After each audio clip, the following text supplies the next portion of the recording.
ข่าวดี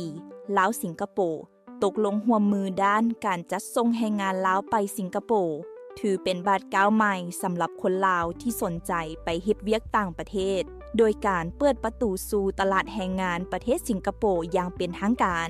คณะผู้แทนจากสมาคมธุรกิจบริการจัดหางานลาวและสมาคมจัดหางานสิงคโปร์ได้สำเร็จการพบปะและเยี่ยมชมภาคสนามที่สิงคโปร์อย่างเป็นทางการ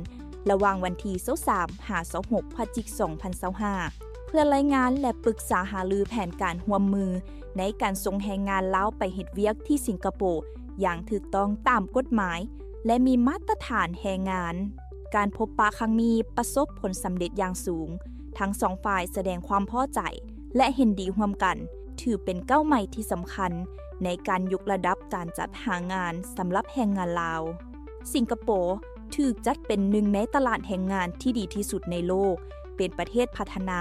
ที่มีระบบกฎหมายที่เข้มงวดสัญญาจ้างระยะยาว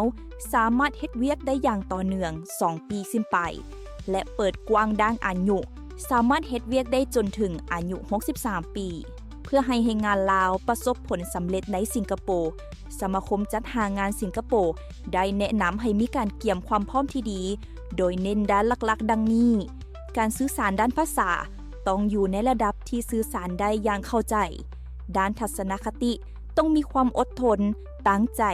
และเข้าใจวัฒนธรรมการเฮ็ดเวียกอย่างมืออาชีพและมีทักษะเฉพาะทางต้องมีความชำนาญตามความต้องการของแต่ละสาขาเวียกสำหรับผู้ที่สนใจไปเฮ็ดเวียกที่สิงคโปร์ขอให้ทานมีสติระวังตัวระวังการแอบอ้างจากกลุ่มคนหรือนายหน้าเถื่อนที่บ่ได้รับอนุญาตและอย่าหลงเชื่อคำซักซ้วนที่ง่ายเกินความเป็นจริงท่านใดที่สนใจแม่นสามารถสอบถามข้อมูลที่ถูกต้องได้ที่กรมการจัดหางานกระทรวงแรงงานและสวัสดิการสังคมหรือสมาคมธุรกิจบริการจัดหางานลาวเท่านั้นท้ายนี้ขอฝากทุกคน